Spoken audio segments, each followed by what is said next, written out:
तो दोस्तों भारतीय नौसेना और साथ में भारत और आर्मेनिया ने हाल ही में जिन डील्स को फाइनल किया था तो इनसे रिलेटेड काफ़ी ज़्यादा बड़ी न्यूज़ सामने निकल करके आई है, जिसमें सबसे पहले तो भारत कब आर्मेनिया को अपने वेपन्स यहाँ पर सप्लाई करेगा उसको लेकर के अपडेट दिया गया है। और यहाँ पर जो टाइमलाइन है वो काफ़ी ज़्यादा पास है, यानी कि भारत काफ़ी जल्द ही आर्मेनिया ने भारत से जितने भी वेपन्स को खरीदा है इनकी डिलीवरी को शुरू कर देगा। इसके बाद में यहाँ पर अगली जो न्यूज़ है वो भारतीय नौसेना को है। आप सबको पता होगा कि भारत लगातार अपनी ब्रह्मोस मिसाइल के जो टेस्ट है उन्हें करता रहता है, जिसके कारण अब लोगों में ब्रह्मोस मिसाइल को लेकर के इतनी ज़्यादा हाइप नहीं रहती है। लेकिन अब हमारी नौसेना के द्वारा अपनी एक खास मिसाइल का यहाँ पर टेस्ट किया गया है और ये मिसाइल डिफेंस सिस्टम तीनों सेनाओं के द्वारा इस्तेमाल किया जाता है, चाहे उसमें भारतीय थल सेना हो, नौसेना हो या फिर वायुसेना हो, क्योंकि ये हमें सुरक्षा की गारंटी देती है कि किसी भी प्रकार का जो एरियल थ्रेट है उसको यहाँ पर इस एयर डिफेंस सिस्टम के माध्यम से मार गिराया जा सकता है। तो दोस्तों वीडियो को शुरू करने से पहले आप अभी से वीडियो को लाइक करके कमेंट सेक्शन में जाकर के जय हिंद कमेंट कर दीजिएगा।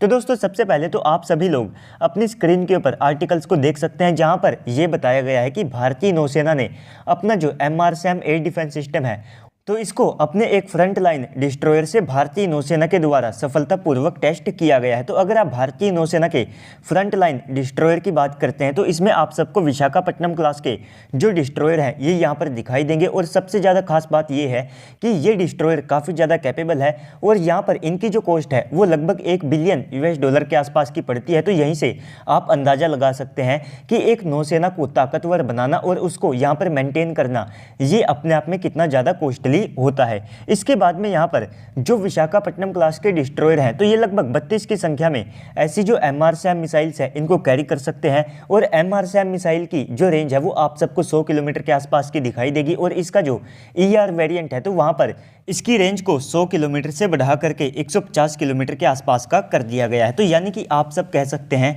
कि जिस भी नेवल शिप के ऊपर ये MRSAM air defence system deploy होगा तो वहाँ पर 100 किलोमीटर के सर्कल के अंदर ये किसी भी प्रकार के एरियल टारगेट को डिस्ट्रॉय कर सकता है। वहाँ पर चाहे बैलिस्टिक मिसाइल हो, क्रूज मिसाइल हो या फिर सी स्कीमिंग वाली मिसाइलें हो, ड्रोन्स हो, फाइटर जेट हो, हेलीकॉप्टर हो, तो ये एयर डिफेंस सिस्टम हर प्रकार के एरियल टारगेट को न्यूट्रलाइज करने में सक्षम है। इसी के साथ में माना जाता है कि जो बराकेट एयर डिफेंस सिस्टम है और इसके अलग अलग वेरिएंट को हमारी सेनाओं के द्वारा इस्तेमाल किया जाता है तो यहाँ पर 85% तक चांस है कि कोई भी जो बैलिस्टिक मिसाइल है उसको ये एयर डिफेंस सिस्टम रोकने में सक्षम है। तो ये काफ़ी ज़्यादा इनके लिए एक कैपेबिलिटी वाली बात है, क्योंकि आमतौर पर जो बैलिस्टिक मिसाइल्स होती है ये सबसे पहले तो हवा में काफ़ी ज़्यादा ऊंचाई के ऊपर जाती है, इसके बाद में ये नीचे आती है और नीचे आने के दौरान में ये हाइपरसोनिक स्पीड के ऊपर होती हैं, जिसके कारण इनको एक एयर डिफेंस सिस्टम से मार गिराना काफ़ी ज़्यादा मुश्किल होता है। और अगर वो बैलिस्टिक मिसाइल क्वासाई ट्रेजेक्ट्री को फॉलो कर रही हो तो इस केस में उसको मार गिराना ये और ज़्यादा चैलेंजिंग हो जाता है।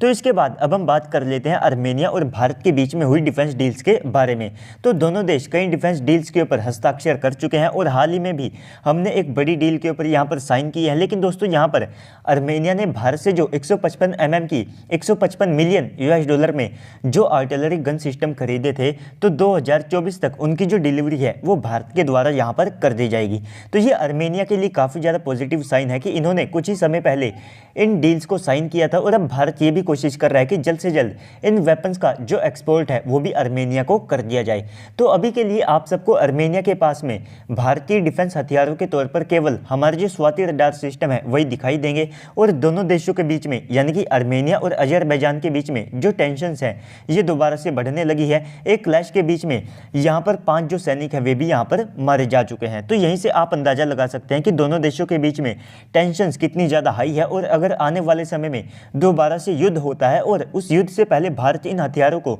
इनको डिलीवर कर सकता है तो ऐसे केस में हमारे हथियार उस युद्ध में एक काफ़ी ज़्यादा अहम रोल को यहाँ पर निभा सकते हैं। और हम चाहे तो आर्मेनिया को एक लाइन ऑफ क्रेडिट भी ऑफर कर सकते हैं, क्योंकि जब हम बांग्लादेश को यहाँ पर 500 मिलियन US$ तक का एक लाइन ऑफ क्रेडिट दे सकते हैं तो कहीं ना कहीं हमको आर्मेनिया जैसे अपने एलाई कंट्री को भी ये देना चाहिए। क्योंकि अगर आप बांग्लादेश को देखते हैं तो उनकी जो केवल सरकार है वही भारत को पसंद करती है, उनके लोगों का ओवरऑल भारत को लेकर के जो व्यू है वो आप सबको इतना ज़्यादा अच्छा नहीं दिखाई देगा। तो दोस्तों ओवरऑल इस पूरी वीडियो के बाद अब आप सबको क्या लगता है कमेंट सेक्शन में बताइएगा। साथ ही साथ अगर आपको वीडियो अच्छी लगी है तो वीडियो को लाइक कर दीजिएगा। अगर आप चैनल के ऊपर पहली बार आए तो प्लीज़ से चैनल को भी सब्सक्राइब कर दीजिएगा ताकि आपको भविष्य में भी इस प्रकार के वीडियोस मिलते रहे। साथ ही साथ आप जा करके मेरे सेकंड चैनल को भी वॉच कर सकते हैं जहां पर आप सबको इसी प्रकार की वीडियोस मिल जाएंगी। तो चलिए दोस्तों, आज की इस वीडियो में इतना ही। मिलते हैं अगली वीडियो में, तब तक के लिए गुड बाय, जय हिंद।